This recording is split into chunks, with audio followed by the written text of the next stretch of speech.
શું તમે જાણો છો કે તમારી પાસે એક નહીં પરંતુ બે હૃદય છે અને બીજું હૃદય તમારી છાતીમાં નહીં બલ્કि તમારા પગની પીંડીઓમાં છુપાયેલું છે. હવે તમારું મુખ્ય હૃદય લોહીની ધમનીઓ દ્વારા આખા શરીરમાં રક્તને મોકલે છે. પણ શું તમે જાણો છો કે આ લોહીને નીચે જ્યારે જાય છે ત્યારે ગ્રેવિટીની વિરુદ્ધમાં પાછું ઉપર તરફ કોણ મોકલી આપે છે? એ છે તમારા પગની પીંડીઓ, ધી કાફ મસલ્સ. આ સ્નાયુઓ વ્યાનવાયુની મદદથી લોહીને હૃદય તરફ પાછું ધકેલે છે. આધુનિક વિજ્ઞાન આને કાફ મસલ પમ્પિંગ પણ કહેતું હોય છે. આપણું ચાલવું, પગને ઉઠાવવું અને નીચે કરવું, આપણી એક્ટિવિટીઝ, આ બધું જ વ્યાનવાયુનું કાર્ય છે. પણ જ્યારે તમે કલાકો સુધી બેસી રહો છો, તમારી લાઈફસ્ટાઈલ સેડેન્ટરી છે, ત્યારે તમારું આ બીજું હૃદય ઓછું કાર્ય કરતું થઈ જાય છે. આયુર્વેદ આને વ્યાનવાયુની વિકૃતિ કહેતું હોય છે.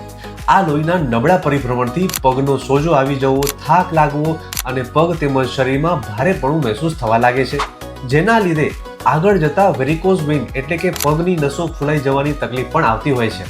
તો તેના ઉપાય તરીકે આયુર્વેદ એવું કહે છે કે ચંક્રમણ કરો, એટલે કે નિયમિત ચાલવું જોઈએ. આચાર્ય સુશ્રુત સમજાવતા એવું કહે છે કે જેટલું ચાલવાથી શરીરને કોઈ કષ્ટ ના પહોંચે તે છે ચંક્રમણ. વળી આચાર્ય ચરક એવી ચેતવણી પણ આપે છે કે જે વ્યક્તિ ચંક્રમણથી દ્વેષ કરે છે, તેનાથી દૂર ભાગે છે, તે પ્રમેયને એટલે કે ડાયાબિટીસ જેવા રોગોને આમંત્રણ આપે છે. એટલે તમારા બંને હૃદયને સ્વસ્થ રાખવા રોજ વ્યાયામમાં ઉઠક બેઠક, સ્ક્વેટ્સ કરો. ઓફિસમાં હો કે ઘરમાં એકાદ કલાક બેઠા પછી 5 મિનિટ થોડું ફરી લો, પગને છૂટો કરી લો. લિફ્ટની જગ્યાએ સ્ટેશનો ઉપયોગ કરો અને રાત્રે સૂતા પહેલા પાદાભ્યંગ કરો.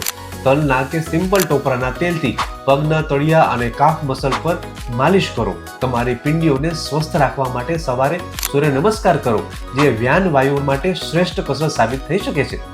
યાદ રાખો, તમારું હૃદય 24 કલાક ધબકે છે, પરંતુ તમારું બીજું હૃદય ત્યારે જ કાર્ય કરશે જ્યારે તમે ચાલો છો અથવા તો એક્ટિવ રહો છો. એટલે ચંક્રમણ ખાસ કરો. વ્યાન વાયુને મજબૂત રાખો, કારણ કે રક્તનું યોગ્ય પરિભ્રમણ જ તમારા પ્રાણનો મુખ્ય આધાર છે. આ જ છે સાચું આયુર્વેદ. માહિતી ગમી હોય તો વિડીયો લાઈક કરો અને એવા મિત્રો સાથે ખાસ શેર કરજો કે જેઓ બિલકુલ ચાલતા નથી અને આવી જ ઓથેન્ટિક આયુર્વેદિક હેલ્થ ટિપ્સ મેળવવા માટે અમને ફોલો પણ કરતા રહો. શુભમ ભવતુ.